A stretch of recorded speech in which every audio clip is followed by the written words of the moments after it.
São muito unidos e vão pro Maracanã todo domingo, criticando o casamento. E o papo mostra que o casamento anda uma bosta.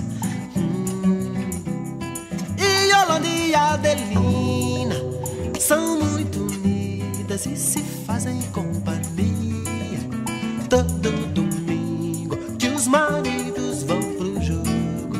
Yolanda aposta que assim é nível de proposta. O casamento anda uma bosta. E Adelina não discorda. Estruturou-se um troca-troca. E os quatro? Ok, tá bom. É, só que Odilon, não pegando bem a coisa, agarrou o Vanderlei e Yolanda, ó, na Adelina. Vanderlei e Odilon, bem mais unidos, empataram capital.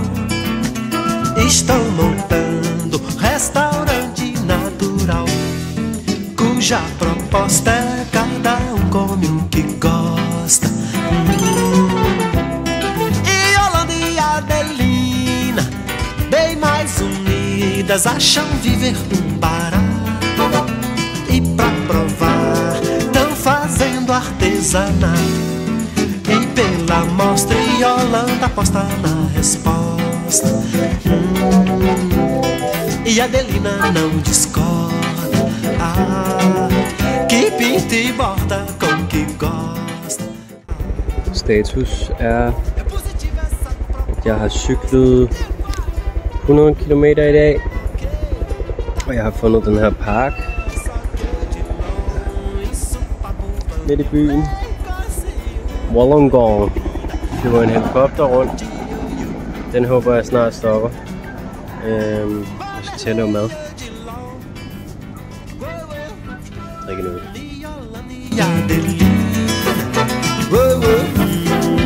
Cada faz o que gosta.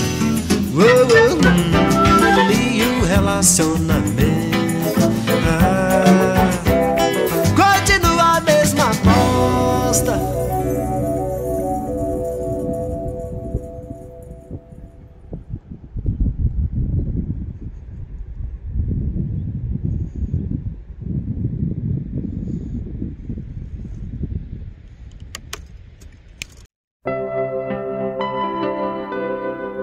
The velocity of time turns her voice into sugar water.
Det støvregner.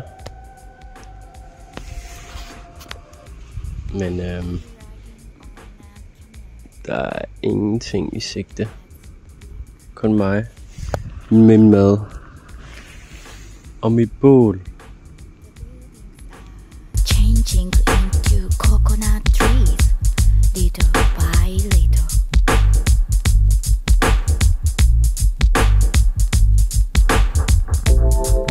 When a black cat crosses my path,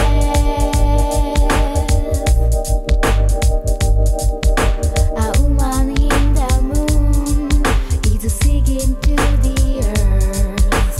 A woman in the moon is singing to the earth.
Morgen. Klokken er 6:15. Og det er første nat, jeg ikke har sovet så godt, faktisk.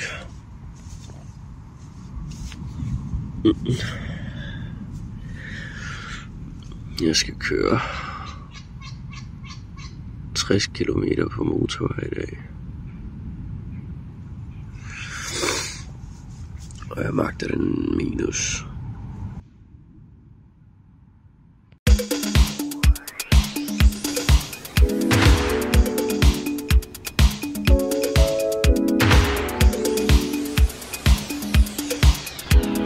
Og der går den her lille grussti ved siden af, så den tror jeg, der er ved dag.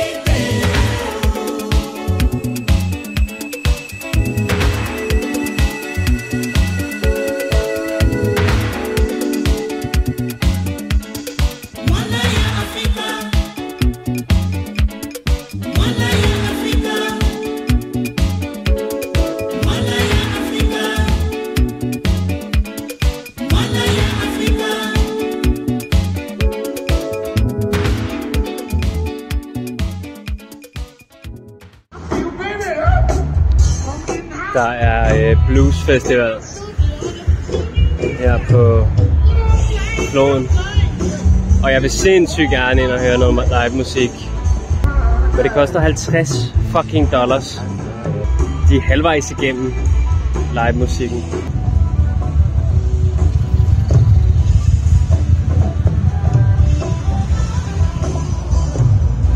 Og jeg tror bare, jeg er nået til det punkt nu på turen, hvor jeg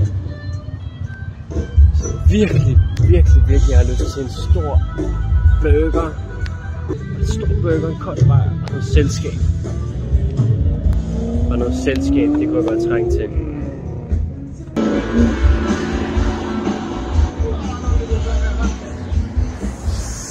Nej, men jeg har sgu ikke råd. Jo, det jeg gør nu, det er, at jeg...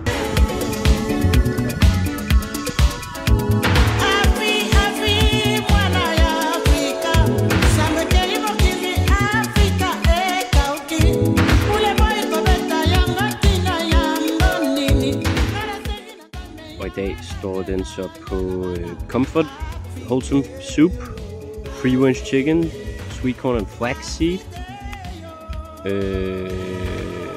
Yes.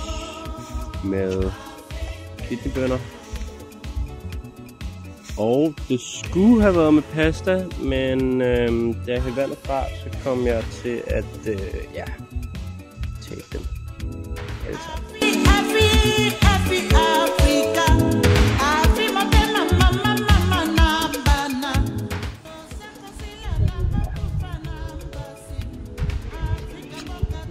Der er sgu noget lækkert med det pasta der.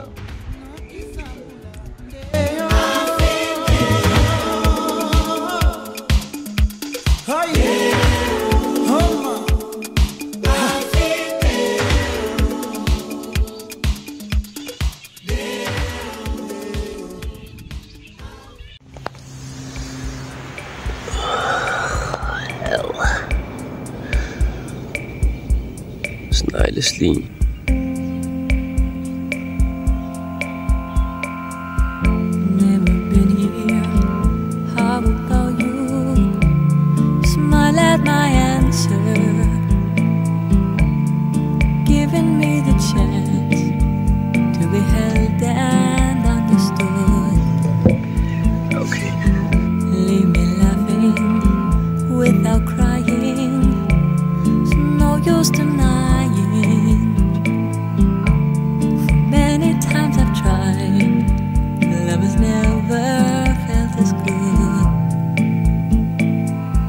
Flagermusene har larmet hele natten. Og det var virkelig koldt. Jeg er nødt til at tage min jakke på nat. Klokken 2-tiden, tror jeg. Og ørepropper, selvfølgelig. Og flagermusene. Nå, nu er det tid til kaffe og... Fanden, mystery bag. Nu er det tid til kaffe og havregrød. Whoops.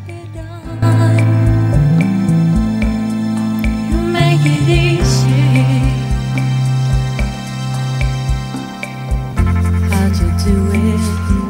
How'd you find me? How did I find you? How can this be true?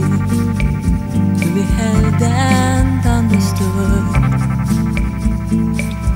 Keep it coming, no one's running. Lesson I'm learning.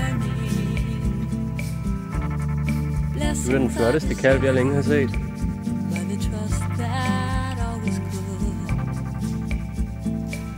Kom og vis dig frem. Hvor er du flot. Du er meget flot.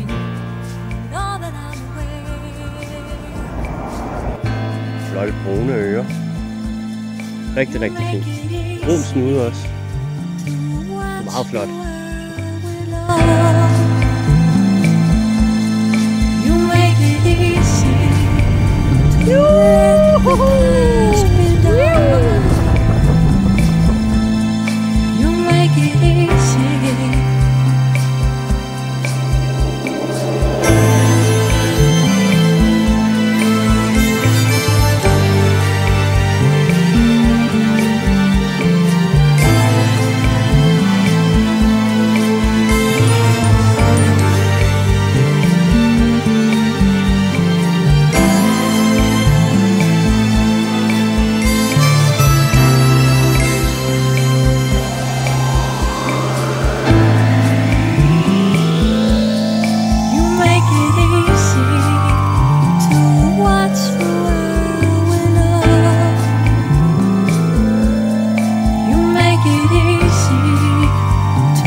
Og aftens menu består af tun på dåse,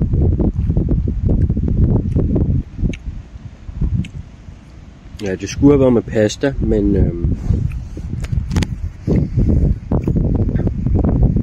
lige der propper pasta ind i kogende vand, så løb den tør. Så det er også fint nok. Bare anden dags streg nu, at pastaen fejler for mig.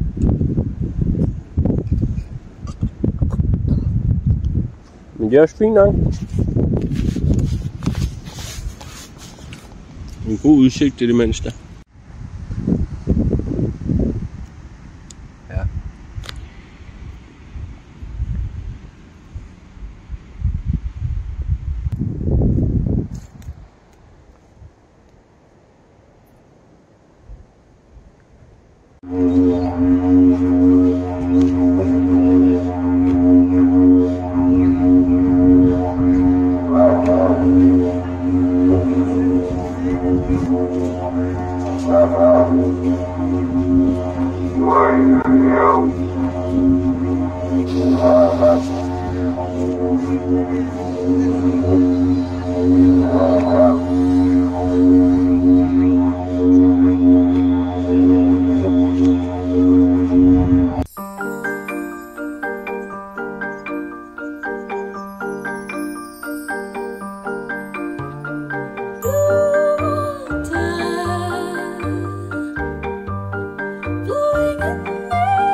Jeg sidder her og drikker min morgenkaffe til en lidt skuffende solopgang. Men det er stadig smukt. I går, da jeg ankom her, der var der allerede 2 gutter, der gamblede heroppe. Frank og Sean. Og faldt i snak med dem. Og de der possums der, de var helt vilde. Altså du kunne bare høre dem klatre rundt i træerne, og så hoppede de ned på jorden, fordi der var pølser. Og er der pølser? Er der pølsefest? Men ham, den ene Frank der, han inviterede mig hen på hans gård i Fish Creek, som ligger på vejen til Melbourne fra her. Så jeg regner med at stoppe ved hans gård overnat, hvilket er mega fucking nice.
Kommer til Nawanawa, som er en lille bitte by, der ligger på det her rail trail. Og jeg har fået lov af tankstationen herinde at sætte en telt op her, om bag toiletterne. Det ligner, at der er lidt lag, der skulle falde 7 mm regn i nat. Så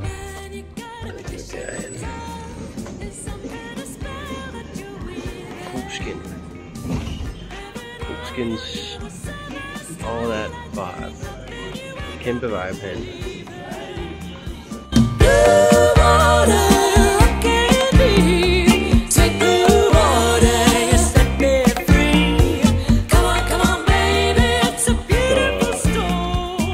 I går, jeg skulle til at slå mit telt op bag den her toiletbygning. Kommer der en kvinde over til mig og spørger mig, om jeg er dansk. Ud af det blå. Og jeg siger ja. Eller hun spørger mig på engelsk, ikke? I Danish. Så jeg siger yes. Og så siger hun, det er fordi, at hun var Steff, og det er en, jeg havde skrevet til på warm showers. For at spørge, om jeg kunne sove hos hende fra i dag til i morgen. Men hos hende, der ligger 60 kilometer væk. Så ja, vi står der, og hun siger så, men hendes kæreste bor lige herovre. Og jeg kunne komme over og få et varmt bad. Planen var, at jeg skulle sove bag ved den der bygning, som ikke havde været særlig fedt nu, fordi det regner fucking meget. Så det ender med, at jeg går derover med min cykel, og så finder jeg ud af, at der er en anden fyr, der også overnatter der. Der hedder Peter, som er på cykeltur også, men han cykler den modsatte retning. Vi skal så overnatte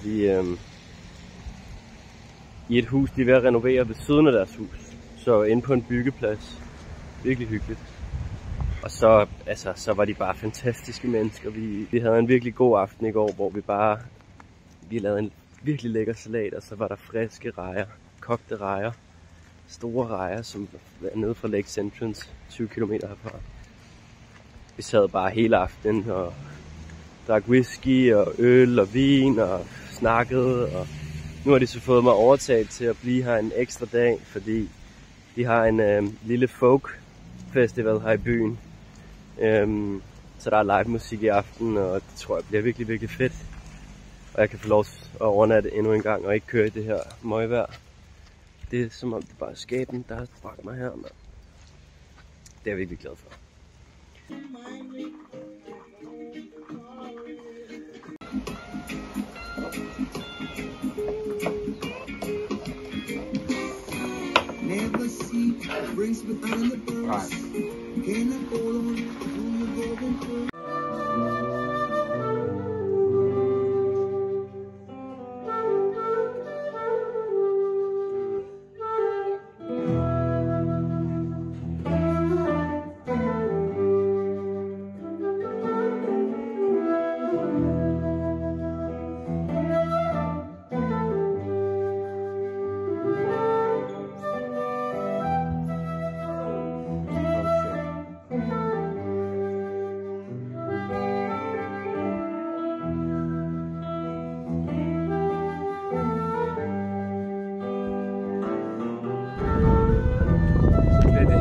Lige nu mellem Bruthen og Bairnsdale i Gippsland, og det minder utrolig meget om Mors, som er der hvor mine bedsteforældre bor, og som er et sted der er meget kært for mig. Så jeg har det lidt som om at jeg cykler hjemme lige nu. Og det er en virkelig mærkelig følelse, fordi jeg kan næsten ikke være længere væk. Super skønt. Virkelig smukt.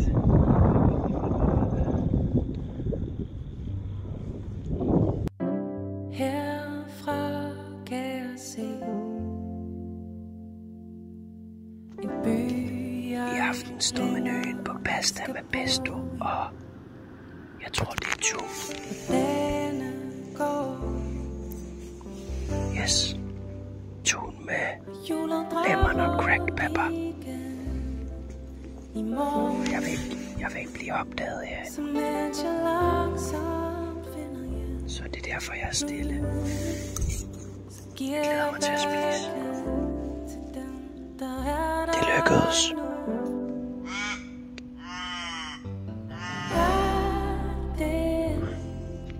Det er fint af munden.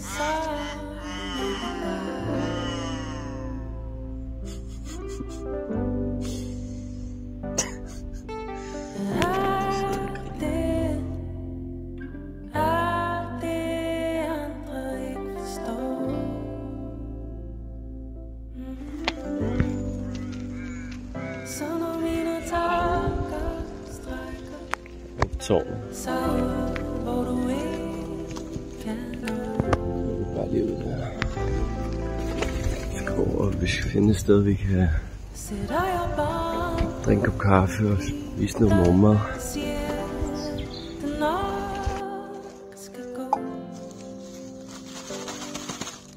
I går, da jeg hoppede ind i teltet, og jeg gjorde mig helt klar, der går jeg ind, sætter jeg hånden ind, og så lige der hvor jeg sætter hånden ind, der er der sådan en stor myre, måske 2 cm lang, no shit, som bider mig,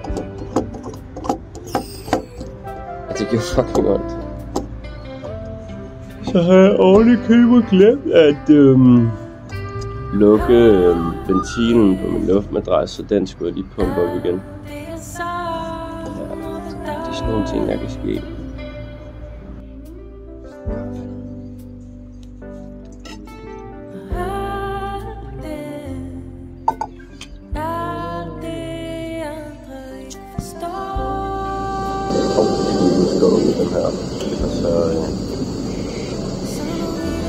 Så brænder man nallerne.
Jeg strejfer planløst om på vejene, hvor jeg bor, med fornyet appetit på livets gang her højt mod nord, hvor folk og fæ igen færdes uvant i det fri, men stjernerne de funkler som resider simili. Og hver en lille have har sin helt specielle duft, der forsøder sommernattens stillestående luft, hvor nat er gælden uden at unde sig selv det mindste hvil, slår sine triller dygtigt ramt af mors pil.